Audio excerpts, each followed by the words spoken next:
Trump pensait avoir tout compris, la fin des hostilités en Ukraine, oui, les deux parties acquiescent. Juste un accord qui aurait pu faire toute la différence. Plus de roquettes, plus de morts. Puis Poutine a joué un tour. En plus de ne pas respecter le cessez-le-feu, la Russie a intensifié ses frappes. Le cabinet de Trump est actuellement en pleine panique, la stratégie s'effondre, la pression augmente. Et personne n'avait anticipé cette trahison aussi rapidement. Qu'est-ce qui a mal tourné alors? Poutine a-t-il toujours joué avec Trump? La guerre est-elle sur le point d'éclater à nouveau? Ou y a-t-il une chance de sauver l'accord? La trahison, les conséquences et ce que Trump et l'OTAN peuvent faire maintenant sont tous analysés dans cet épisode. Accrochez-vous, celui-ci est fou!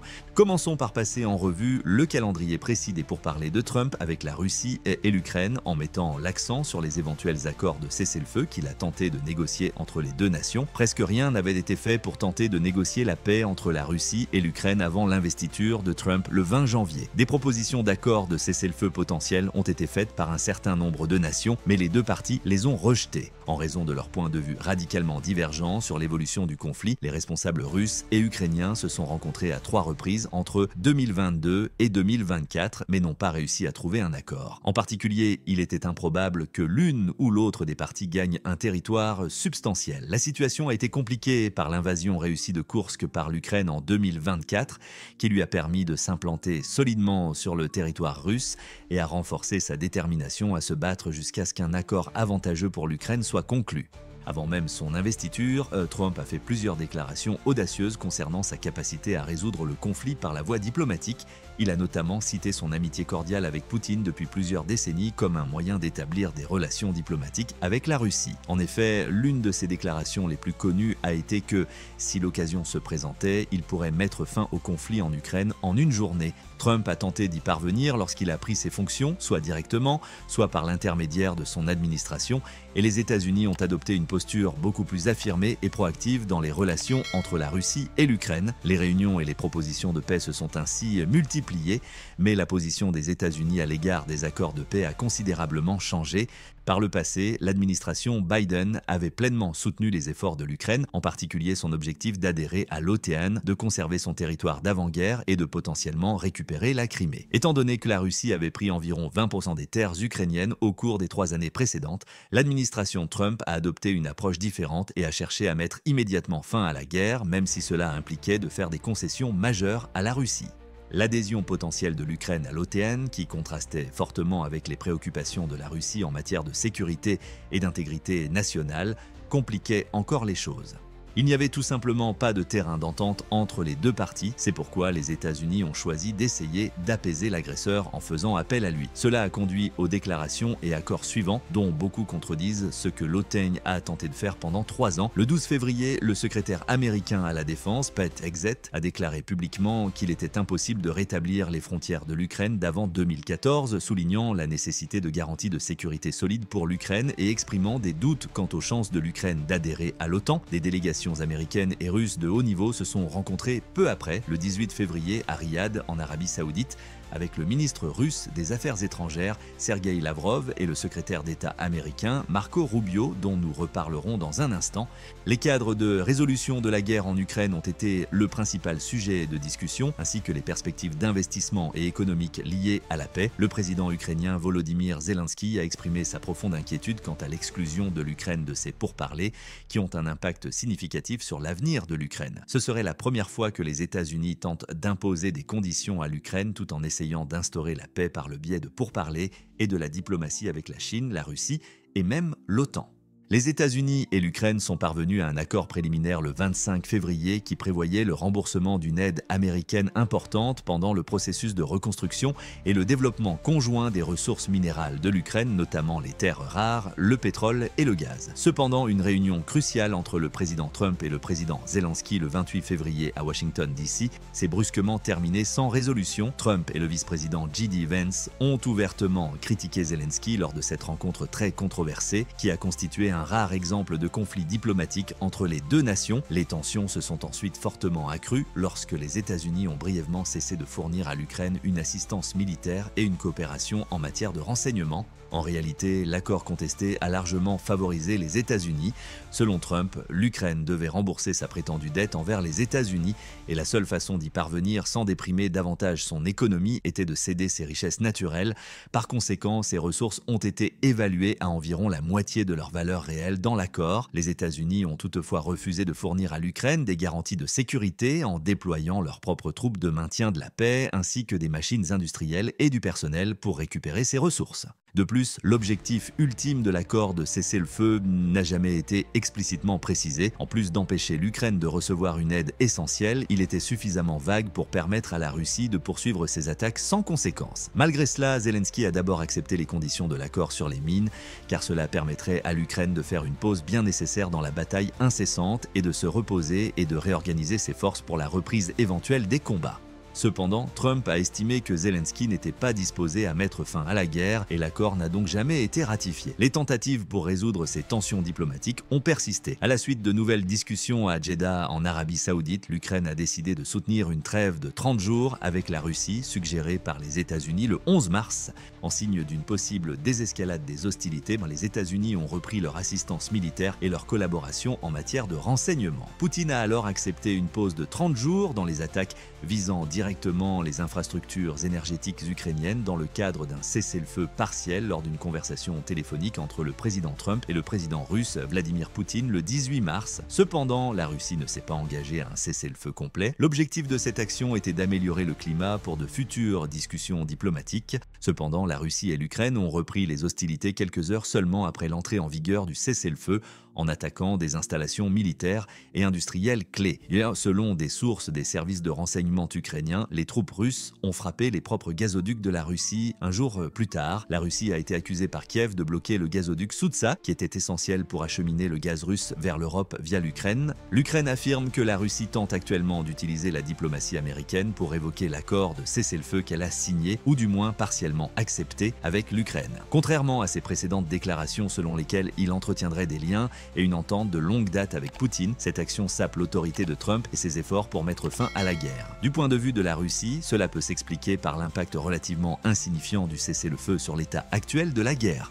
Le Kremlin affirme qu'une trêve de 30 jours, récemment convenue par les deux parties, ne procurerait théoriquement rien à la Russie, tout en donnant à l'Ukraine une bien plus grande flexibilité pour se réorganiser. Mais cette perspective est au mieux techniquement erronée. En réalité, compte tenu des pertes militaires, humanitaires et économiques massives qu'elles ont subies au cours des 3 dernières années, les deux parties ont beaucoup à gagner à arrêter les combats, même pour un mois. Le cessez-le-feu est une étape cruciale pour évaluer les positions actuelles de la Russie et de l'Ukraine dans le conflit et les avantages de le poursuivre. Étant donné que son objectif principal dans le conflit a été d'occuper entièrement l'Ukraine, l'opposition de la Russie au cessez-le-feu est logique. Cependant, étant donné que la Russie avance lentement et que l'Ukraine semble avoir contré chaque innovation qu'elle a introduite sur le champ de bataille, le cessez-le-feu de 30 jours pourrait enfin permettre à ces stratèges militaires de faire ce qu'ils auraient dû faire depuis le début, s'adapter aux conditions du champ de bataille en constante évolution. Malgré les avantages potentiels d'un cessez-le-feu pour la Russie et l'Ukraine, il semble que la Russie ne soit pas disposée à céder aux demandes de Trump et de son administration. Si la Russie a peut-être davantage bénéficié du cessez-le-feu,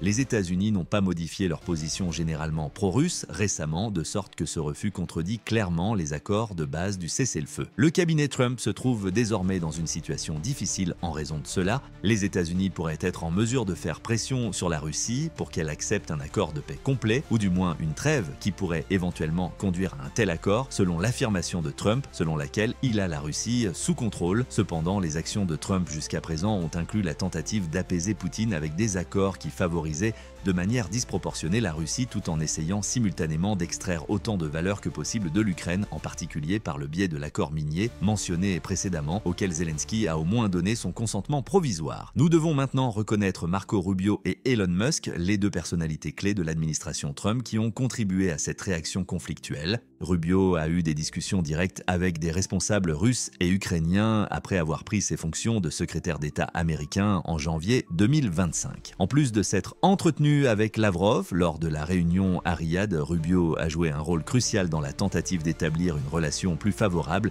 entre les États-Unis et l'Ukraine face aux actions incohérentes de Trump concernant la guerre et le rôle des États-Unis dans le programme de financement de l'OTAN. Les efforts de Rubio ont abouti à l'accord de cessez-le-feu début mars, que la Russie a d'abord accepté à contre-cœur avant de refuser catégoriquement de se conformer à l'escalade des hostilités.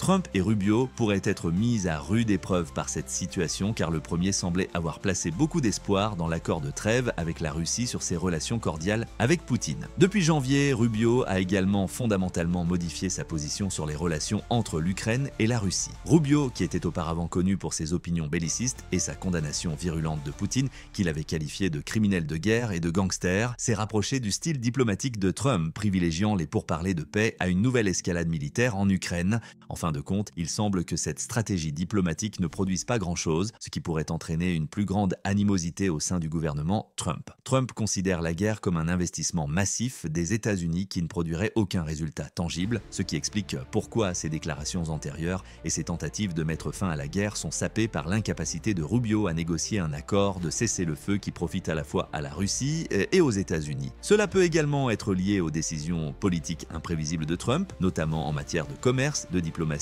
et de politique étrangère qui ont toutes fait la une de l'actualité ces derniers mois. Cette instabilité va au-delà de sa position sur l'Ukraine et la Russie. La Chine, le Mexique, le Canada et d'autres partenaires commerciaux de longue date ont tous été soumis à de sévères sanctions commerciales imposées par Trump. Trump a imposé des droits de douane élevés pouvant atteindre 50% sur les exportations de métaux essentiels visant spécifiquement le Canada. En réponse, le Canada a déclaré qu'il facturerait davantage les États-Unis pour l'électricité. Trump a réagi presque immédiatement en retirant sa ratification des tarifs quelques jours plus tard et le Canada a emboîté le pas. Des idées similaires s'appliquent aux relations de Trump avec la Chine où en quelques mois seulement, des barrières commerciales ont été mises en place. Des droits de douane ont été appliqués, puis les politiques ont été annulées. Presque tous les pays ont été perplexes face à la stratégie de politique étrangère des États-Unis avec la perspective de relations économiques et diplomatiques qui se renversent chaque jour. Ce changement abrupt dans la trajectoire de l'administration Trump met en évidence l'approche plutôt désordonnée que Trump a adoptée dès le début face à la crise ukrainienne. Trump a affirmé pendant sa campagne qu'il pourrait mettre fin à la guerre en quelques jours, ce qui a peut-être joué un grand rôle dans son élection. Cependant, aucune paix de ce type ne s'est concrétisée et tout ce que l'Ukraine a obtenu, ce sont des menaces de mettre fin à la guerre d'une manière ou d'une autre et des accords qui l'endettent sans lui fournir de garanties de sécurité. Le gouvernement américain a ensuite fait volte-face en cessant toute assistance militaire et en matière de renseignement pendant une semaine pour tenter de faire pression sur l'Ukraine. Bien que cette action ait peut-être réussi à persuader l'Ukraine d'accepter un cessez-le-feu, elle a démontré que les États-Unis manquent de crédibilité diplomatique lorsque Trump est au pouvoir. Jusqu'à présent, il a adopté une stratégie similaire à celle de Poutine en essayant d'imposer ses propres réglementations et exigences tout en ignorant l'opposition, en l'occurrence l'Ukraine. L'incapacité de Rubio à convaincre la Russie d'accepter un cessez-le-feu pourrait en réalité conduire Trump à réorganiser son gouvernement et à remplacer des fonctionnaires clés. Cela pourrait entraîner la destitution de Rubio en tant que secrétaire d'État, mais cela pourrait également avoir des répercussions sur Elon Musk, une autre personnalité importante de l'administration Trump. En tant que chef du département de l'efficacité gouvernementale, ou DOGD, Musk est devenu un acteur majeur de l'administration américaine sous la présidence de Donald Trump.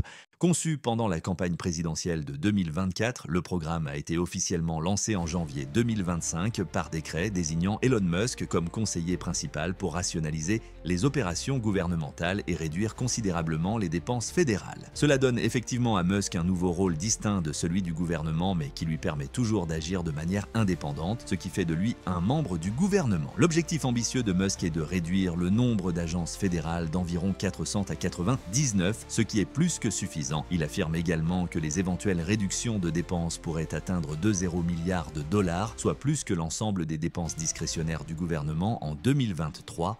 Doge a commencé à procéder à des coupes drastiques dans les effectifs de plusieurs agences fédérales sous la direction de Musk. Le Bureau des droits civils du département de la sécurité intérieure a notamment connu d'importantes suppressions d'emplois, ce qui soulève des questions quant à la capacité de l'administration à superviser adéquatement les programmes délicats en matière d'immigration et de droit civil. Le rôle de Musk a suscité à la fois des éloges et des critiques. Les critiques soulèvent des inquiétudes quant au conflit d'intérêts potentiel en raison des vastes relations commerciales de Musk dont certaines sont étroitement liées aux contrats gouvernementaux, alors même que les journalistes en particulier ceux du Parti républicain, louent ces tentatives de réduire le gaspillage gouvernemental et d'insuffler l'efficacité du secteur privé. Cependant, l'entreprise de Musk, SpaceX, a également joué un rôle important dans le conflit en Ukraine. Afin de fournir à l'Ukraine un accès en temps réel à ses systèmes de communication et de surveillance sophistiqués, SpaceX a autorisé l'Ukraine à utiliser de manière restreinte son programme Starlink au début du conflit.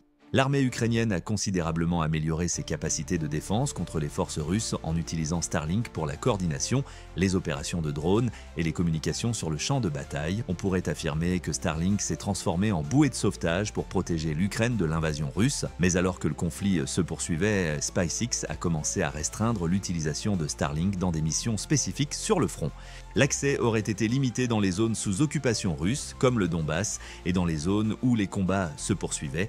Bien que le système ait été utilisé de cette manière plus tôt dans la guerre, Elon Musk et la direction de SpaceX ont réitéré que Starlink n'avait jamais été conçu pour être militarisé et qu'il n'était pas destiné à être utilisé pour diriger des drones ou mener des frappes agressives. Ce changement a été perçu par beaucoup comme une tentative de SpaceX de rester en dehors du conflit. Pendant ce temps, la contribution cruciale de Starlink aux communications ukrainiennes suscitait des inquiétudes croissantes quant au contrôle excessif qu'une entreprise informatique privée exerçait soudainement sur les infrastructures en temps de guerre, en particulier au sein de l'OTAN. Musk a commencé à utiliser X, anciennement Twitter, pour influencer la perception du conflit par le public après avoir rejoint l'administration américaine. Parmi ses concepts les plus controversés, l'imposition de sanctions aux milliardaires les plus riches d'Ukraine qui, selon lui, entravaient les initiatives de paix en faisant pression sur le président Zelensky pour qu'il refuse les compromis territoriaux. Musk a soutenu que ce sont les milliardaires ukrainiens et non les citoyens qui prolongent le conflit. Musk avait déjà tenu des propos qui ont été interprétés comme affaiblissant la position de l'Ukraine. Fin 2022, il a proposé un accord de paix qui aurait obligé l'Ukraine à renoncer à tous les territoires occupés par la Russie après avoir d'abord fourni à la nation un accès à Starlink. Kiev a rapidement rejeté la proposition. Cependant, en 2025, quelque chose a changé. La guerre elle-même était le sujet principal des premiers messages de Musk. C'est plus récent. Zelensky est désormais la cible directe de ses attaques. Cela peut être considéré comme la poursuite de ses efforts pour utiliser ces plateformes de médias sociaux afin de diriger la diplomatie américaine et de changer la perception de Trump à l'égard de Zelensky. Selon Le Moment, Musk a peut-être essentiellement partagé le point de vue de Trump sur la guerre. Musk a réitéré une affirmation non étayée de Trump en février selon laquelle Zelensky n'avait qu'un taux de popularité de 4%. L'outil de vérification des faits de Musk a toutefois réfuté cette affirmation. Musk a répondu à cette correction en promettant de corriger la fonction, affirmant que les médias et les gouvernements manipulait le système de vérification des faits qu'il loue habituellement. Cela démontre à quel point il est difficile de faire la distinction entre les efforts sincères pour aider la Russie et l'Ukraine à mettre fin au conflit et influencer l'opinion publique en diffusant des informations ou des opinions qui pourraient être fabriquées à tout moment. Alors que l'Ukraine cherche l'aide dont elle a besoin pour rester dans le conflit et le repousser, le reste de l'OTAN, la France et le Royaume-Uni en particulier, ont tenté de trouver un terrain d'entente entre les vues à Dieu vu changeantes des États-Unis et les efforts pour apaiser la Russie. Afin de coordonner le soutien à l'Ukraine dans le contexte de l'escalade de l'invasion russe, le Premier ministre britannique a organisé le sommet de Londres sur l'Ukraine le 2 mars. Le sommet a réuni les dirigeants de 16 pays différents. En mettant l'accent sur une action rapide plutôt que sur des discussions prolongées, le sommet a mis en évidence un moment unique pour la sécurité européenne. Le groupe, connu sous le nom de Coalition des volontaires, pourrait faire pression sur Trump pour qu'il tente de changer une fois de plus de position en faveur de l'Ukraine, à condition qu'il reconnaisse qu'il existe une possibilité d'avantage géopolitique et diplomatique. Dans le même temps, l'Europe a fondamentalement modifié sa perspective sur la probabilité d'une guerre avec la Russie dans un avenir proche, résolvant ainsi les critiques antérieures de Trump à l'encontre de l'OTAN qui étaient fondées sur l'allégation selon laquelle de nombreux membres ne payaient pas leur juste part des contributions à la défense. Cependant, étant donné l'instabilité de l'administration américaine actuelle, en particulier ces dernières semaines, tout homme politique qui tente de s'engager avec Trump doit faire preuve de prudence. Pour cette raison, il est très difficile de prévoir comment le cessez-le-feu prévu ou les accords de paix entre la Russie et l'Ukraine vont finalement se dérouler. Nous ne pouvons que rendre compte des derniers développements en prenant les choses au jour le jour. Cependant, qu'en pensez-vous? Le gouvernement américain va-t-il encore une fois modifier sa stratégie envers la Russie? Merci de votre attention et n'hésitez pas à partager vos réflexions dans la section commentaires.